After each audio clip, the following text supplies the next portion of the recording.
पहली बड़ी खबर। दिल्ली में वायु प्रदूषण का स्तर आज भी बेहद खराब श्रेणी में बना हुआ है, जिससे लोगों को सांस लेने में काफी दिक्कत हो रही है। सुबह के समय राजधानी में धुंध और कोहरे की मोटी चादर छाई रही, जिससे दृश्यता काफी कम हो गई। प्रदूषण से निपटने के लिए एनडीएमसी ने तत्काल प्रभाव से पार्किंग शुल्क दोगुना करने का बड़ा फैसला लिया। दक्षिण कोरिया के बुसान में आज अमेरिकी राष्ट्रपति डोनाल्ड ट्रंप और चीनी राष्ट्रपति शी जिनपिंग के बीच एक अहम मुलाकात हुई है। यह बैठक दोनों देशों के बीच व्यापार शुल्क को लेकर चल रहे लंबे तनाव को कम करने का एक बड़ा अवसर मानी जा रही है। दोनों दुनिया की सबसे बड़ी अर्थव्यवस्थाओं के नेता इस दौरान कई अहम वैश्विक और आर्थिक मुद्दों पर भी चर्चा कर रहे हैं। दक्षिण कोरिया बिहार विधानसभा चुनाव 2025 में राजनीतिक सरगर्मी अपने चरम पर है, जहां प्रधानमंत्री नरेंद्र मोदी, अमित शाह और राहुल गांधी ताबड़तोड़ रैलियां कर। गठबंधन आज सुबह 10 बजे एक प्रेस कॉन्फ्रेंस में अपना घोषणा पत्र जारी कर सकता है, जिस पर सभी की निगाहें टिकी है। दूसरी ओर तेजस्वी यादव भी मधेपुरा और मुजफ्फरपुर सहित कई क्षेत्रों में जनसभाएं कर रहे हैं, जिससे चुनावी माहौल और तेज हो गया है। चुनाव आयोग के खिलाफ रणनीति बनाने के लिए शरद पवार और ठाकरे ब्रदर्स की भी आज दोपहर में एक बैठक होने वाली है। बंगाल की खाड़ी से आए चक्रवाती तूफान मोंथा के कारण देश के कई राज्यों में मौसम बदल गया है और ठंड ने भी दस्तक दे दी है। मौसम विभाग ने उत्तर प्रदेश, राजस्थान और दक्षिण भारत के कुछ हिस्सों में गरज चमक के साथ भारी बारिश की चेतावनी जारी की है। यूपी के पूर्वी हिस्सों में आज और कल 30 से 40 किलोमीटर प्रति घंटे की रफ्तार से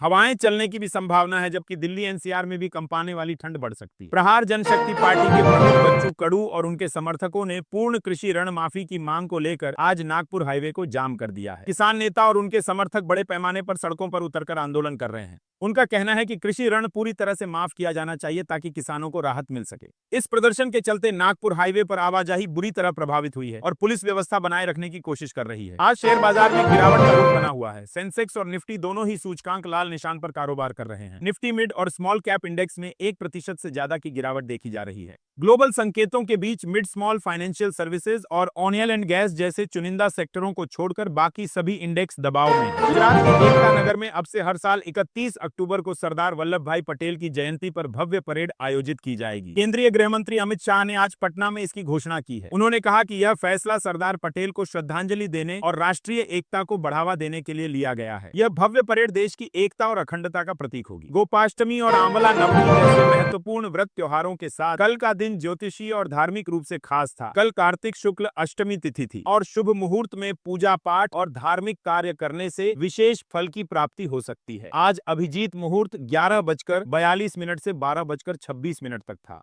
जबकि राहु काल में किसी भी शुभ कार्य को करने से बचना चाहिए। भारतीय अर्थव्यवस्था के लिए एक सकारात्मक खबर सामने आई है, जहां अनुमान लगाया गया है कि देश की ग्रोथ रेट 7% की दर से आगे बढ़ सकती है। यह उम्मीद ग्लोबल आर्थिक मंदी की आशंकाओं के बीच एक बड़ी राहत लेकर आई है। विशेषज्ञों का मानना है कि मजबूत घरेलू मांग और सरकारी नीतियों के कारण यह गति बनी रहेगी। कल भारत और ऑस्ट्रेलिया की महिला क्रिकेट टीमों के बीच सेमीफाइनल मुकाबला खेला गया, जो महिला विश्व कप का एक बेहद रोमांचक मैच था। क्रिकेट फैंस को भारतीय टीम से जबरदस्त प्रदर्शन की उम्मीद है। खासकर कप्तान हरमनप्रीत कौर पर सबकी निगाहें टिकी रहेंगी। यह मुकाबला जीतने वाली टीम सीधे फाइनल में अपनी जगह पक्की कर लेगी। इसी के साथ खबरों का समापन करते हैं। आपसे यही निवेदन है, वीडियो पसंद आया है तो लाइक करें, शेयर करें और चैनल को सब्सक्राइब करें। धन्यवाद।